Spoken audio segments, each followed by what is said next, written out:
What's happening, partners and pilgrims? You came back to Big B's library for episode 2. Today, taking you into the Morrowind Prophecies. Elder Scrolls 3 Morrowind guide for Xbox and PC. It's also got the Tribunal and Bloodmoon DLC. We're going to do that in part 2 next week. But today, we're getting into the Morrowind Prophecies. If you like what you see, don't forget to hit that subscribe button, like, and leave a comment. Let me know what you want to see next week. But here's Elder Scrolls, the Morrowind Prophecies for you folks. Thank you.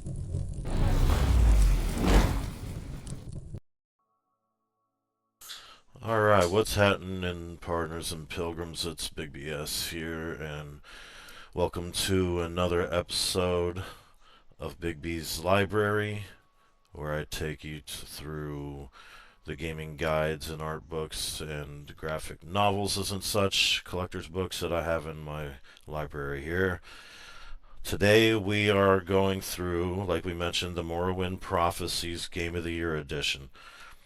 The official guide to Elder Scrolls 3 Morrowind, Tribunal, and Bloodmoon. So this includes the DLCs. We're going to keep this in a two-part episode. Part 1, we're going to do Elder Scrolls 3 Morrowind, and then next week, on Monday, we'll do Part 2, Tribunal and Bloodmoon. The copy I have here is a PC and Xbox edition. So let's get right into this, and we'll show you about the Morrowind Prophecies Game of the Year edition. Official guide, Bethesda and ZeniMax. We've got the written by Peter Olafsson, dedication for Isabel. Edited by Pete Hines, layout and design by Michael Wagner. Your typical introduction stuff there. The table of contents, introduction, chapter 1 gameplay, where we go through races, skills, character generation, Q&A, weapons, armor, alchemy, and ingredients. Chapter 2, creatures. Chapter 3, all the maps. We'll go through there. Chapter 4, Morrowind main quests.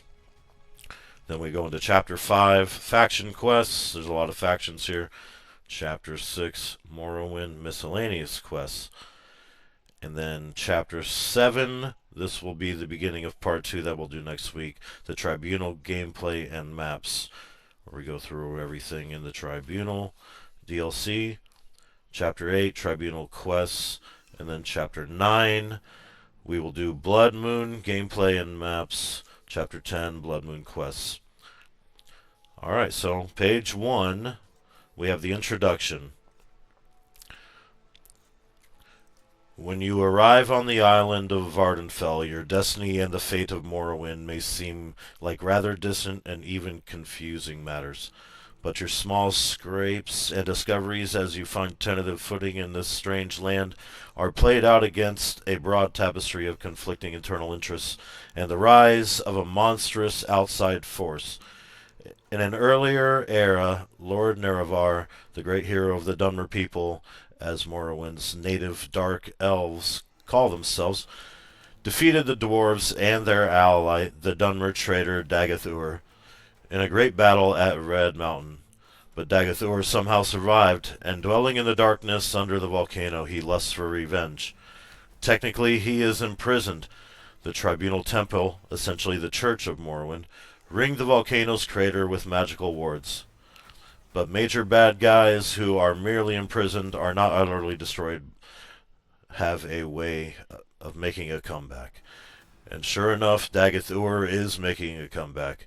The ghost fence has begun to fail. Dagathur's minions roam the ashy wastes under the volcano. Members of a secret cult known as the Sixth House serve as the demon's agents outside the crater, and operating from hidden bases turn normal people into babbling assassins. There is no way to stop them. Nerevar lost his own life defeating Dagathur. The earthly gods of the Tribunal Temple have retreated from the field, and the temple suppresses, as here see, the hopeful belief in a prophesied resurrection of Nerevar. The great houses and the guilds are busy fighting one another or simply indifferent to the threat, and the empire's representative on island typically defers to the great houses. In short, Morrowind lacks a strong senator. This is where you come in. You are the prophesized hero behind whom the land might unite. But that's a different person than one you are now. Right now, you're a penniless nobody who just got off the boat and stand at the beginning of a long and difficult road. What kind of world does that road cross? It's a different one than the earlier Elder Scrolls games. Arena and Daggerfall were imperial in focus and empire-wide in scope. In Arena, Imperial battle mage Yagar Tharn imprisoned Emperor Uriel Septim VII in an alternate plane and assumed his identity as the provinces ran riot. A hero reassembled eight scattered pieces of the Staff of Chaos, defeated the mage, and returned the Emperor to the throne. In Daggerfall, 15 years later, an agent for Septim ran a dangerous gauntlet to lay to rest the ghost of slain Daggerfall King Lysandus and reactivate the Numidium, the great iron golem used by Tiber Septim to forge the Empire. That's the introduction. Well, no, there's another page two to it. Here, a decade later, the events of Daggerfall, you'll explore just one part of a single troubled imperial province, and the Empire may seem an ocean away. The aged Emperor is more of a facilitator than a player. You're the relatively safe western region, Vanderfall, the area settled by the Westerners after Morrowind was brought into the Tamarielic Empire by treaty. Ramshackle fishing villages dot the coast. Inland you'll find large towns with lots of opportunities for work. To the south, Ebonheart, the imperial seat in the province, and Vivek, a Tamarielic Venice built in the shape of a cross and entirely over water. In the east, wizards' towers erupt like vast weeds in the bosky grazelands and on islands in Zapharbel Bay. To the north, a wasteland broken only by shrines to old gods, ancient fortresses, and the rusted towers of the varnished dwarves. Between them all is a red mountain with Dagath Ur's citadel at its center. You won't reach it for a long time. You won't be powerful enough. And the means to defeat the demon you won't be within your grasp until you are. Experience it as you wish. There is no wrong or right way to play. And while Morrowind gives you a wink and a nudge at the start, it won't force a particular approach. You'll find challenges in every corner. You can work for 4 guilds, fighters, mages, thieves, and shadowy Morag Tong, which handles assassins. You can become a trooper in the Imperial Legion, a fundraiser for the Imperial Cult, and a temple pilgrim. What's happening, pilgrim? You'll find challenges in every corner. You can work for... Oh, we already did. And if the vast world is not enough, the Game of the Year edition also includes 2 large additional areas to explore. Once you've made a little progress in the game, you can also travel to Mournhold, Morrowind's provincial capital. At the center of struggle between church and state, you'll explore the city's ancient underpinnings and eventually find your way to the clock city of Sothasil. And right away you can explore a giant island northwest of Vanderfall, Solstheim. About a quarter of Vanderfall's size, is home to an Imperial Legion fort and a germ of a colony, and the local Nords have small settlements up north, but most of it is wilderness dotted with burial barrows and mysterious tall stones. And darker fates await those who wander in darker places. Along this hard road, your thoughts may stray more than once back to the Empire. Why has the Empire sent you here? Why does Septim know, and how does he know it? All good questions, but the answers will have to wait for another game. This one is about to begin. Alright, good introduction there. So that kind of gives you an update on the first 2 games, because this is the 3rd in the series.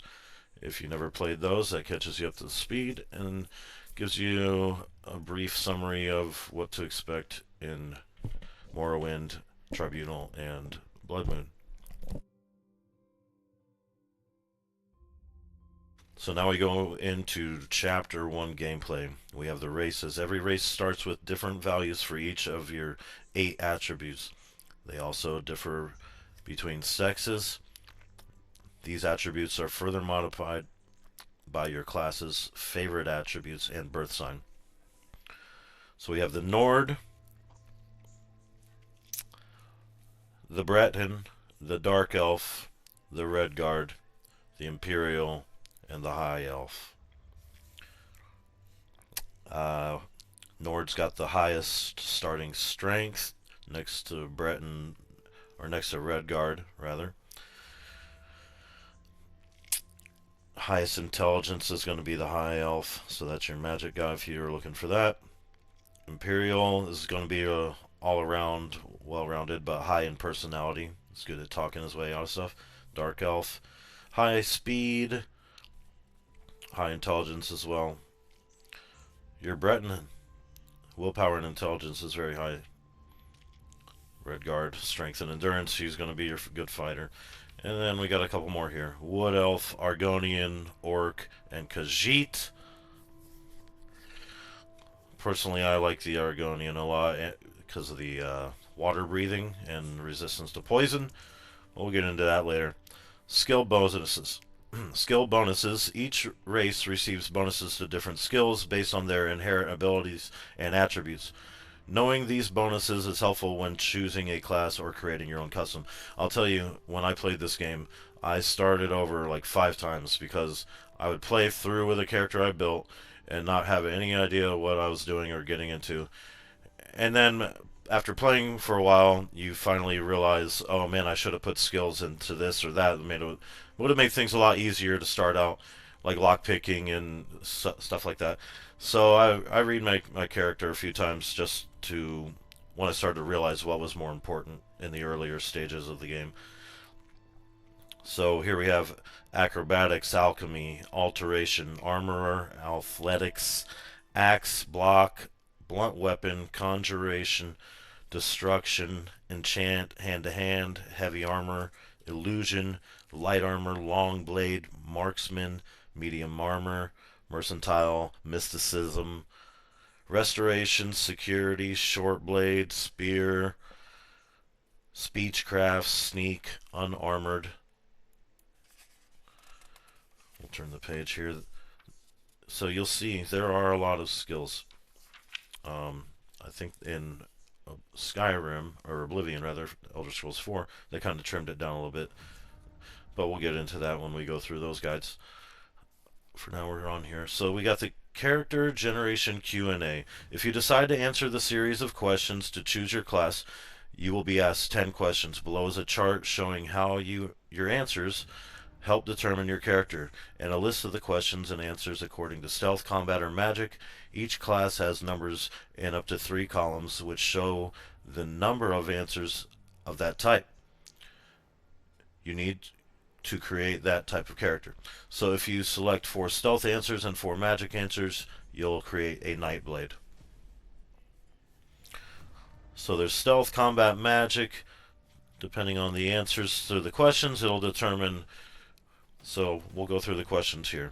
On a clear day, you chance upon a strange animal, its leg trapped in a hunter's claw snare. Judging from the bleeding, it will not survive long. Do you draw your dagger and mercifully end its life with a single thrust? Use herbs from your pack to put it to sleep? Or do you not interfere in the natural evolution events, but rather take the opportunity to learn more about a strange animal that you have never seen before? Okay. Question 2. One summer after... Let's see. What would I pick? I'd probably pick the stealth answer.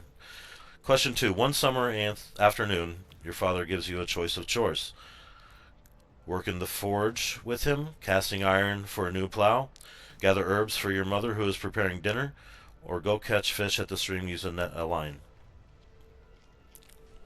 I'd say combat, work in the forge. Question 3.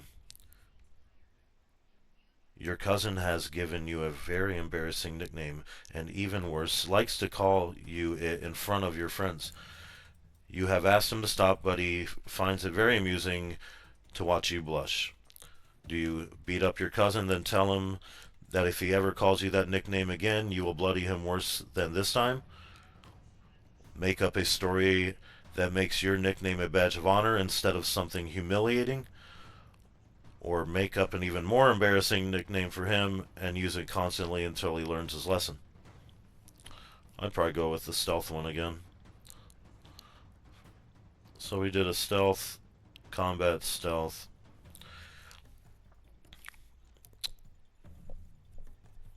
Alright. Question 4. There's a lot of heated discussion at the local tavern over a group of people called the telepaths. They have been hired by certain city-state kings. Rumor is these telepaths read a person's mind and tell their lord whether a follower is telling the truth or not. This is a terrible practice. A person's thoughts are his own and no one else, not even a king, has the right to make such an invasion into another human's mind. Or loyal followers to the king have nothing to fear from a telepath. It is important to have a method of finding assassins and spies before it's too late. Or, in these times it is a necessary evil, although you do not necessarily like the idea. A telepath could have certain advantages during a time of war, finding someone innocent of a crime. Ah, man. I think I like the stealth one again. So it's 3 stealths, 1 combat. Alright, question 5. Your mother sends you to the market with a list of goods to buy. After you finish, you find that a mistake by a shopkeeper has given you too much money back in exchange for one of the items. Do you return to the store and give the shopkeeper his money, explaining the mistake? Or decide to put the extra money to good use and purchase items that would help your family? Or pocket the extra money? The shopkeeper in general tend to overcharge customers anyways. Let's say we go magic on that one. Question 6, which would be use the money for your family. Question 6. While in marketplace, you witness a thief cut a purse from a noble. Even as he does so, the noble notices and calls for the city guards. In his haste to get away, the thief drops the purse near you. Surprisingly, no one seems to notice the bag of coins at your feet. Do you pick up the bag and signal to the guard, knowing that the only honorable thing to do is return the money to its rightful owner? Do you leave the bag, knowing that it's better not to get involved? Or do you pick up the bag and pocket it, knowing the extra windfall will help you? I go with combat there. Give it to the guard. So question 7. Your father sends you on a task which you loathe, cleaning the stables. On the way there, a pitchfork in hand, you run into your friend from the homestead near your own. He offers to do it for you in return for a future favor of his choosing. Do you decline his offer, knowing that your father expects you to do it? Ask him to help, knowing that 2 people can get the job done faster, and agree to help him with a task in the future. Accept his offer. I would go with magic there. The second one, ask him to help. Question 8. Your mother asks you to help fix the stove. While you're working, a very hot pipe slips its moorings and falls towards her. Do you position yourself between the pipe and your mother, grab the hot pipe, and try to push it away? Push your mother out of the way. I'll go with magic on that one. Grab it and push it away. Number 9. While in town, the baker gives you a sweet roll. Delighted, you take it into an alley to enjoy, only to be intercepted by a gang of 3 kids your age. The leader demands the sweet roll, else his friends will beat you and take it. Do you drop the sweet roll, step on it, and then get ready for a fight? Give him the sweet roll now without argument, knowing that later the afternoon you will have your friends and you can come and take whatever he owes you. Act like you're giving him the sweet roll, but last minute throw in the air, hoping that they pay attention long enough for you to get a shot in on the leader. I'll go stealth. What I really would have done is just ate it and then found him. But that's not there. Question 10. Entering town, you find that you are a witness to a very well-dressed man running from a crowd. He screams for help. The crowd behind him seems very angry. Do you rush to the town to aid immediately, despite your lack of knowledge of the circumstances? Stay aside and let the man and the mob pass, realizing it's probably best not to get involved? Or rush to the man's aid immediately? I go magic. Stand aside, not get involved. Okay. So if I had, let's see, I had a couple combats, mostly stealth, and a couple magic. So it was like 6, 2, and 2, I think, which would put me at a acrobat bonus. It would put me at a stealth class. Alright, let's move past there. Now we have the list of weapons, every weapon in the game and its stats. We have axes, blunt weapons, spears, long blades, and short blades. Within the stats, there's skills, hands, whether it's one-handed or two-handed, the weight value, enchant value, health, or damage it can take, I guess, speed, chop, slash, and thrust, the different type of attacks. I'm not going to read every weapon here, but these are all listed. And then it continues here with marksman and arrow types. Alright, and then we go into armor types. We have the light armor, which includes chitin, glass, leather, fur. Glass is the best, man. That's what you want is glass armor. It's the best. One of the best. Glass Curious, 28,000 value. I mean, yeah. So we have light armor types here. Then we go into medium and heavy. More heavy here. And then we go into alchemy ingredients. There's a whole bunch of alchemy in this game. Alchemy is a lot of fun. It's a lot of fun to experiment with and just eat them and the different ingredients and see what they do and just kind of figure it out on your own. It's a really cool element to the game. Tons of alchemy ingredients, different potions you can do. One of my favorite things was levitation, which is something they took out of the Elder Scrolls 4 and 5. But in Elder Scrolls 3, you could get a levitation potion or spell, and you could just click it on right away and just float away.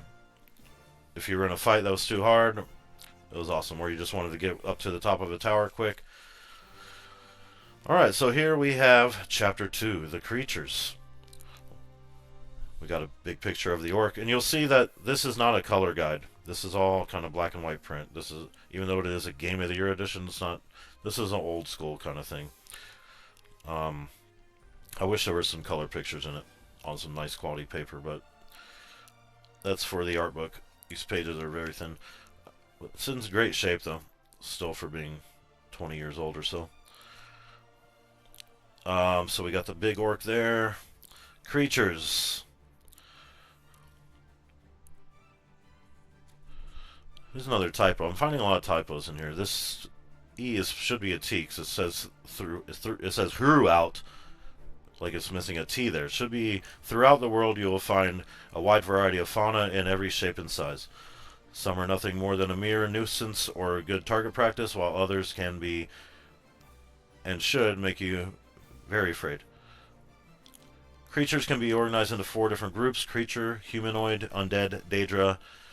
These groups can be particularly important in using magic effects, as certain spells only affect certain creature types. The following pages list in alphabetical order the basic creatures you will encounter in the world. This is only a basic list, and you will see different forms of these creatures as well. Also, you may find that you can play the game for hours on end without seeing certain types of creatures. There's a very good reason for that. Throughout the game, you will find hand-placed creatures and leveled creatures. A level creature will do a quick check of your level and pull the appropriate creature from its list. So if you're at level 1, you may get a rat, but if you're level 4, you may face a cliff racer. Returning to that area later in the game may spawn yet another type of creature. So if you're yearning to kill something new and interesting, just keep working on your skills, and you'll be knee-deep in hungers before you know it. Most of the info we provide is self-explanatory. Here are a few creature attributes that might need clarification. Magicka, particularly important for creatures with a high magic skill and lots of magic to use. Soul, if you trap the creature's soul with a soul gem when it dies, this amount will be able to use towards enchanting.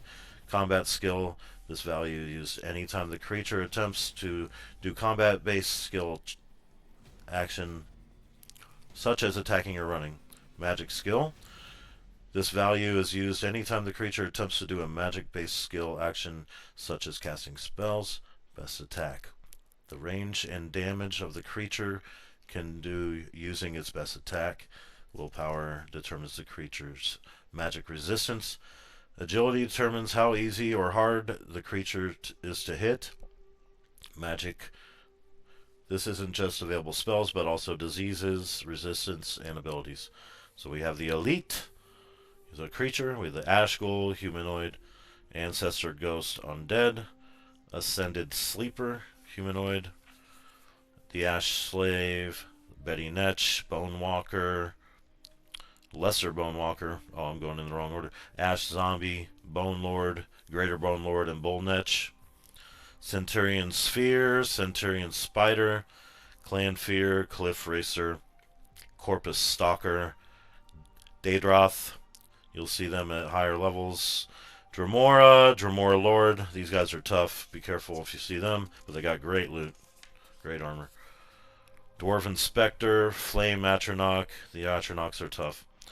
Droog, Frost Atronach, Golden Saint, Guar, Hunger, Kaguti, Quama Forager, Quama Queen, Quama Warrior, Quama Worker, Lame Corpus, Mud Crab, Nyx Hound, Ogrim. The Rat, Scamp, Scrib, Shock, Skeleton, Skeleton Champion, Skeleton Warriors, Slaughterfish, Small Slaughterfish, Steam Centurion, Storm Atronach, and the Winged Twilight. Now we're on to Chapter 3, the Morrowind maps. Here we have a Khajiit, the cat character. They have night vision, stealthy, sneaky. Alright, so the maps. In the Morrowind world maps, we've sought to show significant locations in the game's external world, from bandit caves to Daedric shrines to dwarven ruins to egg mines to wizard lairs. Due to an almost fanatical devotion to the artistic virtue called suspense, the designers have created the world with a wholesome amount of uncertainty. This ensures that you never really know what you're about to experience. Either A, embrace the approach with open arms and enjoy the moments they provide, or B, cower in fear and huddle in the corner. Either way, the designers have produced the intended effect. Therefore, the references on this map are representative and not exhaustive. We've noted sites significant to the main quest, places where you can receive and perform faction and miscellaneous quests, and the characters who play a role in them. We've located characters who have something unusual to offer the player, whether it is training to especially high levels or transportation to a distant town. We've even put in places like the tree stumps where stuff has been tucked away. And we've tried to give a sense of what creatures you'll face in the wilderness and where you'll find them. Note that this has been simplified somewhat, and that your experience with creatures won't exactly match the map. For one thing, we haven't shown every single location in which a creature might appear. We didn't want to scare you. Rather, we've sought to show critter clusters you might face more than one, places where sometimes you could be in danger. The keyword here is could. Many of the game's creatures will appear in every game. Many other creatures will appear in a certain percentage of the time. So it's conceivable walking into any stony cul-de-sac that you might face the two rats mentioned in the key, one rat, or lucky you, no rats at all. You'll also note that you will face new and tougher creatures as you rise in level. Consequently, consider the creature locations and numbers at worst case scenarios. Use these maps in conjunction with the in-game map and directions you receive during the quest to help pinpoint the location of hard-to-find shrines, caves, ruins, etc. Or if you perform a more freedom approach, they can serve helpful visitor guides when wandering the lands. Alright, here we have, let's see what this map is. This is the island of Vardenfell, Morrowind Province. This is the entire game map here, without the DLC. So they broke it up into a grid formation here. So A2, you can see we're going to A2 here. Aldradina, Redania, map locations. And you can see there's lots of different numbers marked here, and they all correspond to the numbers on the map where you can find certain locations. This is going to be your northwest corner of the map. And then we're on to A3, Dagenfell map locations. Same thing here, lots of numbers listed, and then they correspond to the map. And you can see this is a rather large map. It's broken into lots of sections here. And then we'll go to the northeast part, A4, all Daedroth map locations. This one's a little smaller as it's just a few pieces of archipelago there.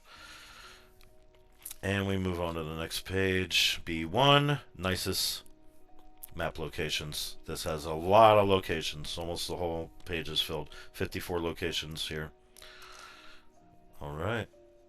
And then we move on to the next page here. I might just have to crank on need a little more light here in the library. Here we go. That's better. B2, Margon map locations.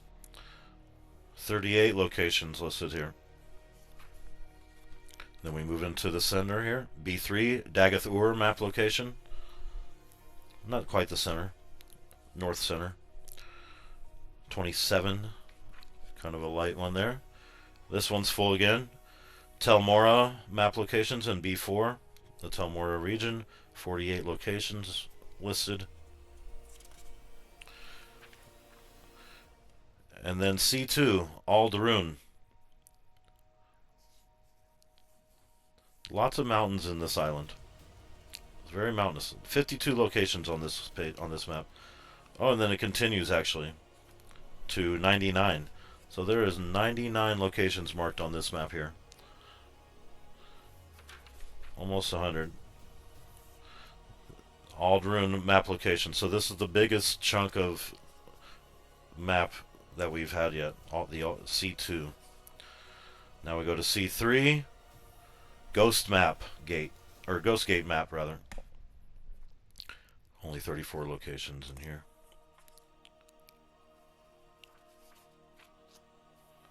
Then we go to C4, Tel Arun.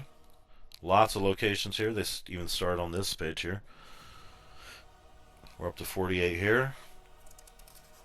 And this might even continue. Oh, alright, now we're on C5, Sedrith Mora. A large island with lots of small islands around it. 27 locations listed here. Now we go to D2, Balmora. The Balmora region. 50 locations listed on this page. And then it carries over to a total of 79. And here's some of the landscapes you might recognize if you ever played this game. One of the towns here, the river running through it, and you recognize the architecture style of Morrowind. Always takes me back. Good picture there. Now we're at D3, Bal Ur. Lots of locations in Bal Ur. 64 listed in here. Now we're at Malagmar, D4. 2 rats, 2 elites, 46 locations here. Next page, sure. We'll continue on to D5, Halamayan map. Nice archipelago peninsula there. Lots to explore, 35. Lots of locations. Alright, E2. Let's take a look at Sedanin. Kind of a small area of the map, not a lot of landmass. 23 locations to discover there. So it's a decent area. I do love the landscape here again. The art style of the architecture. It's very morose and dark and swampy. Vivek map. E3. This is huge. This is the part we were reading about where it's the Venice shaped like a cross. Lots to explore there. Lots of cool story and lore that gets exposed in that area. Had a lot of fun in that area. 61 on that page. E4 Balfell.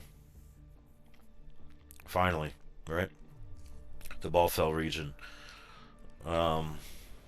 That's got 50 locations here, so a decent chunk of stuff to explore here. Now we're showing in the Vivek maps. The Arena Canal Works, which is one way to enter. The Arena Pit. Continuing on with the maps, more Arena Wasteworks, the sewers, Foreign Quarter Canal Works. This is all just within Vivek, so I mean this is a large portion of the game in Vivek.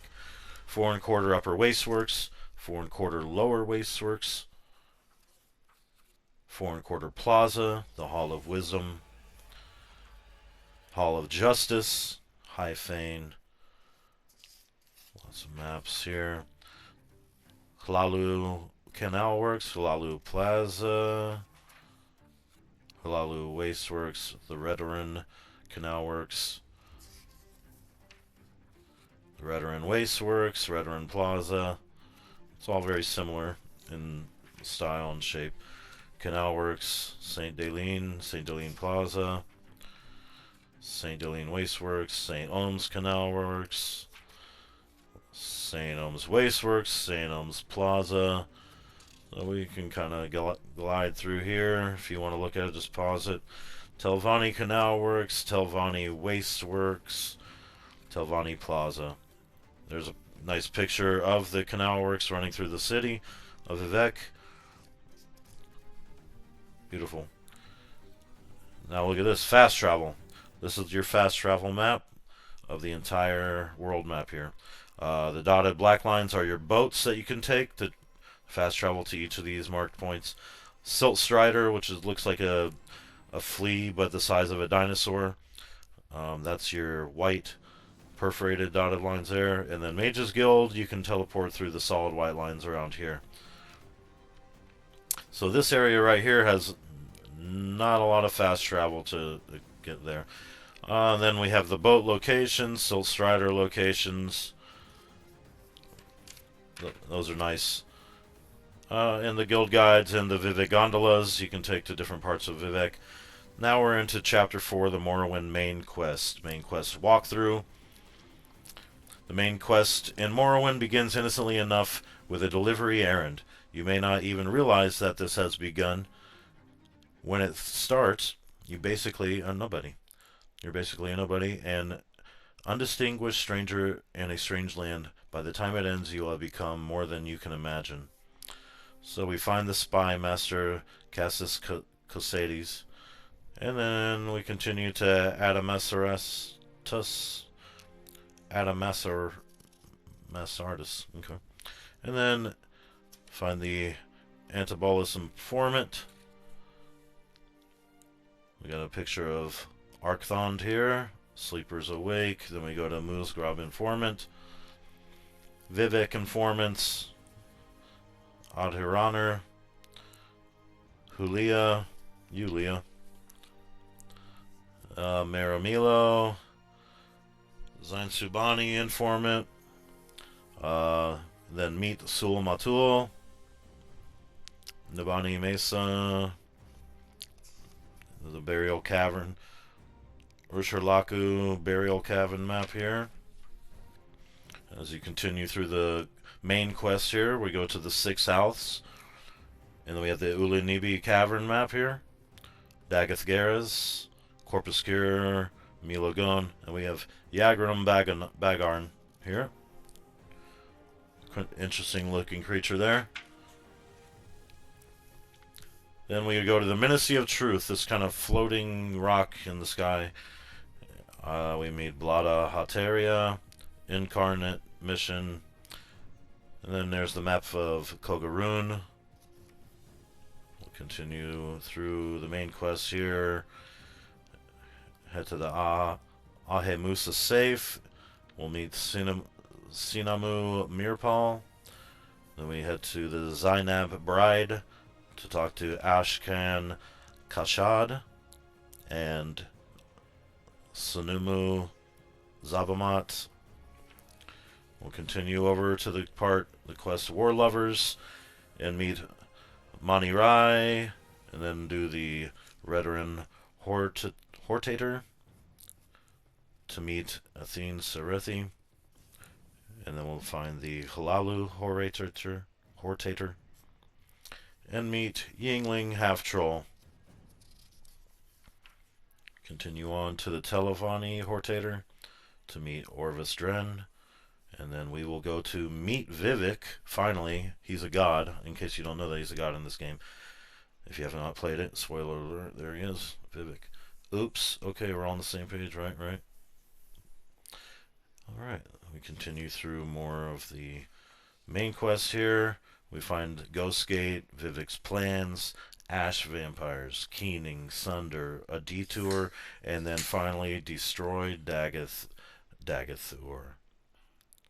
This is the final mission here, I believe. And then we find Akulakan, and that's the end. Once you beat Dagathur, that completes the main quest of Elder Scrolls 3 Morrowind. It can be rather quick if you plow through it and level up enough and know where you're going, what you're doing, what to expect, but if it's your first time, it can take quite a while to figure it out and learn the game. Now, Chapter 5, we've made it to the Morrowind faction quests. We got the House Halalu, we got Nileno Doravane's quest, Disguised Armor. We got some faction ranks and reactions here, advancements and bonuses that you get. Favored skills, Speechcraft, Mercantile, Marksman, Short Blade, Light Blade, Security. So you want to find a house that has favored skills that you favor, and then you will earn bonuses to those, or find ones that you don't have, if you want to try to even your character out a bit more. So then we go into Bad Chemistry, Egg Mine, An Offer You Can't Refuse, She Spy, Retaliation, Make Up Your Mind, and then Adreno Arethi's quest, whole quest line for this character. Buried Treasure, Bank Courier, Escort Merchant, Odern, Iran, The Exterminator, Ashland Ebony, Sunken Treasure, Guard Merchant, I Am Curious Crassius. You can finally meet Crassius Curio. Ordal Helvi's quest. We got Bank Fraud, Capture the Spy, Replace Docks, Rent Collector, Ebony Delivery, Stronghold. And then Elemi Dren's quest. Literacy Campaign, Twin Lamps Relit, Crassius Curio's quest, Nord Smugglers, Destroy Tel Uvarith, Barrow Support, Destroy Indari's Manor, Duke Vidum Dren's quest, Win Sarioni, Win Kamana. Then we move on to House Redoran. Naminda's quest, we got the Mud Crab Nest, Courier, Find Dalabar, Matthias. House Redoran, they favor Athletic, Spear, Long Blade, Heavy Armor, Medium Armor, and Armorer. Founder's Helm, Guard Gwar Herds, Guard Sarethi. Then we have Theldine Varith's quest, Old Bluefin, Ashimanu Mine, Kagodi, Shishi Report, The Cult Elimination. Then Athen Sarethi's quest, Rescue Sarethi, Clear Sarethi,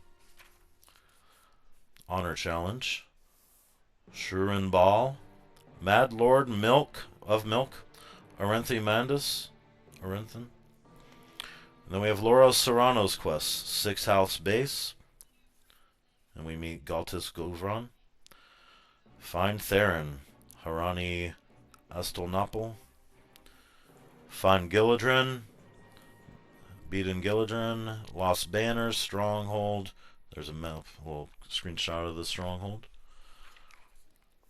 Redoran Counselor quest, Morrowind Manor, Tax Collector, Old Flame, Caldera Corrupt, Caldera Disrupt, Orobar Kidnap, Archmaster, and the rest. For all Redoran's quests, Halalu Slanders, Redis Tomb, Coward's Disgrace, Dagath Tanist, Attack Uvarith, Attack Redoran.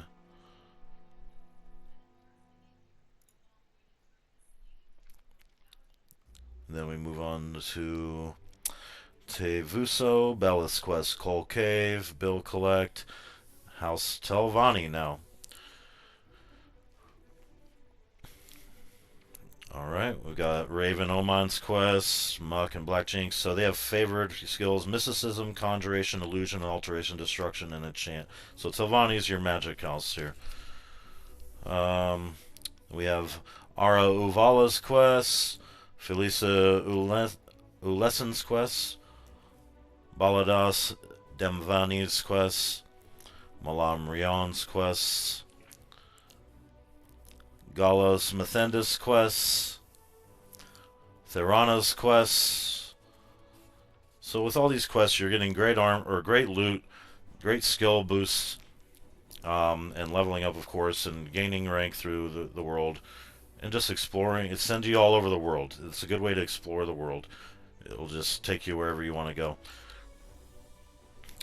So then we have the Dratha's quest, Neloth's quest, Arion's quest.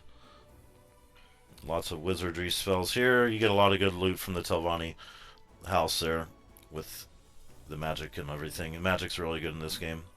Very helpful. Fast Eddie's chores. Then we finally have the Fighters Guild. Axe, long blade, blunt weapon, heavy armor, armorer, and block. Then we have Aedris Fire Eyes quests.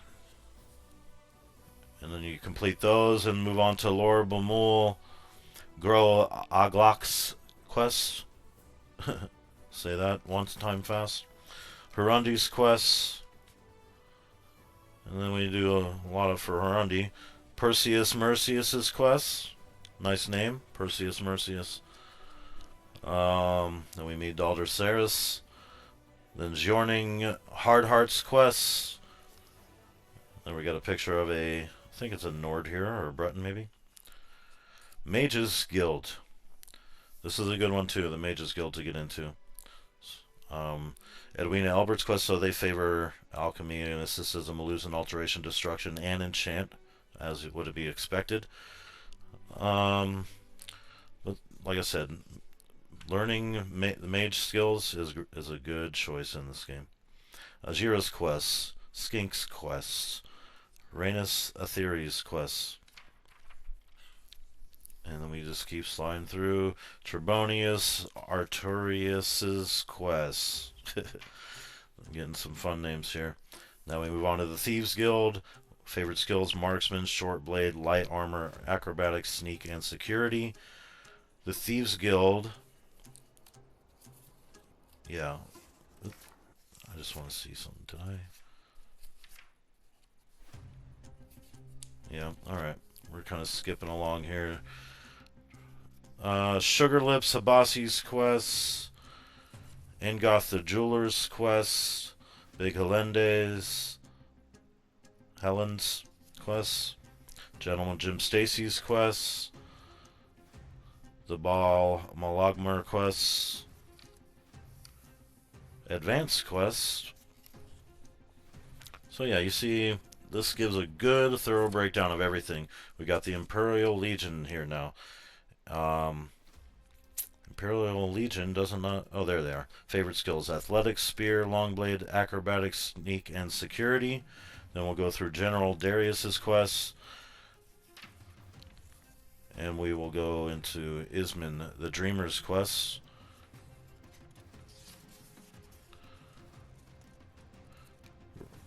Rad Hard Heart's quests, Fraud the White's quests,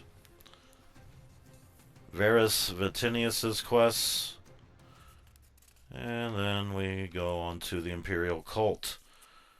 Favorite skills: speechcraft, unarmored, restoration, mysticism, blunt weapon, conjuration, and security.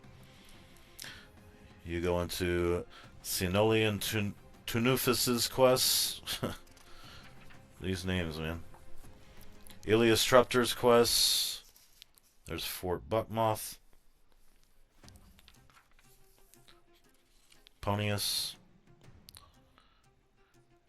Canctunian Ponius. Kaye's quests. Lalashia Varian's quests.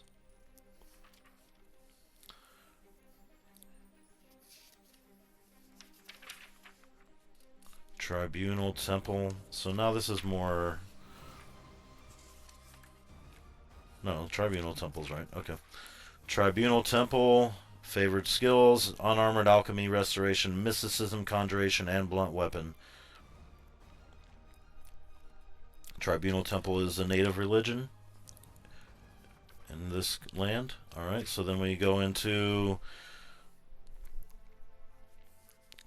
let's see, the Fields of Camus Shrine, Pilgrimage, Seven's Grace.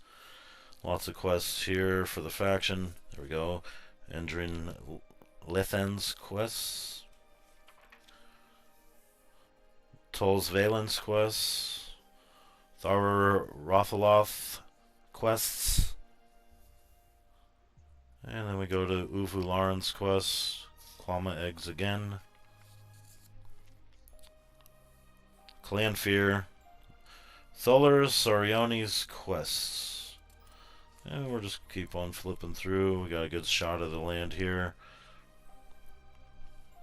Balur. All Daedroth. Asarnibi. Now the Morag Tong. Marksman. Favorite skills are Marksman, Short Blade, Light Armor, Acrobatic, Sneak, and Illusion. It's your sneak guys here. Finding the Morag Tong is what's hard there. You got to get there. Then we do the writs. You do some assassinations. The Grandmaster writs. The Threads of Web Spinners. Special duties. Until you become the top there as well. The Grandmaster. There you go. And then that's all the faction quests. Now we're into Chapter 6, Morrowind Miscellaneous quests. Coming close to the end of this part 1 of our episode here. It's going to be a 2-part episode for this guide, and we'll be doing that with bigger books like that too. Just take a break right here real quick to just remind y'all, if you like what you see, go ahead and hit that subscribe button, like, and leave a comment what you'd like to see next episode or in the future. I'd love to hear from you and grow this channel a bit. So the miscellaneous quests, we got quests by region. Aldrune, Aldvelothi, Ahamusa Ashlander Camp, Balmora. A bunch of miscellaneous quests that'll keep you exploring different areas that you might have not have gone to on your own or haven't discovered yet. Caldera, Ebonheart, Urbensum Ashlander Camp, Nisus Hlaod, Narmak, Kul, Margon, Pelagiad, Sadrith Mora, Sedianin, Saran, Wimp Alert, Telbra Nora, Urshlaku Ashlander Camp, Telvos, Vivek. Dead Men Smoke No Skooma.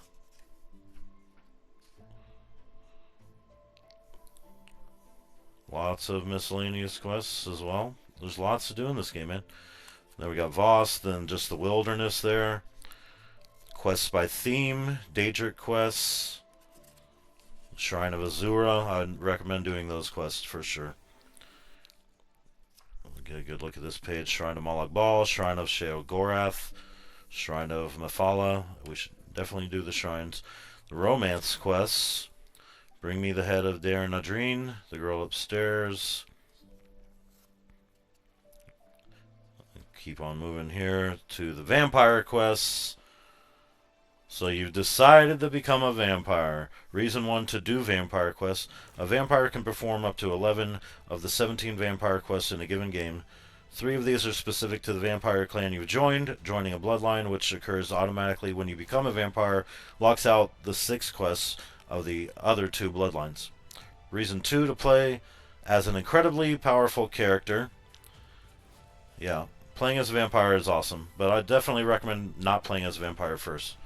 Then we have the burn quests, the different classes or houses of the vampires, the Onday quests, and the Quarak quests. So, depending on which vampire you get bit by, determines which house you join. All clans on deck, and then I think you can cure the vampirism Yeah, right there, taking the cure. There's the cure page if you need that.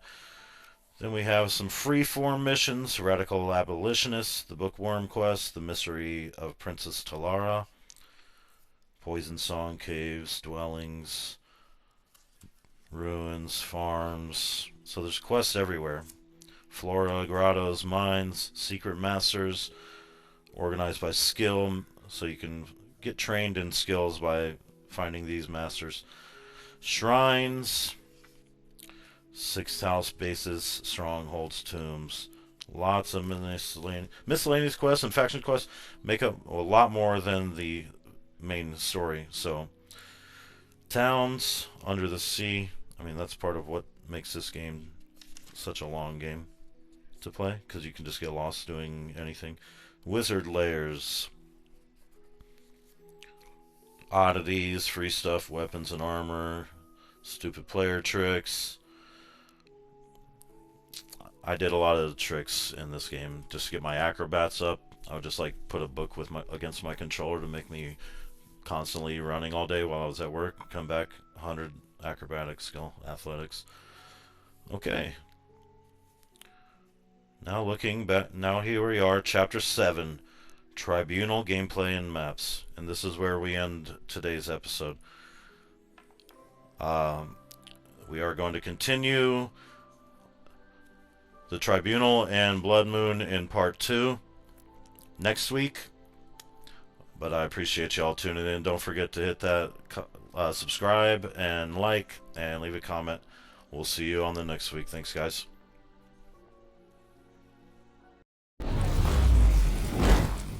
Alright, partners and pilgrims, I hope you enjoyed my walkthrough of the Morrowind Prophecies. Tune in again next week for part 2 when I go through the Tribunal and Bloodmoon DLC. We'll see you then, partner.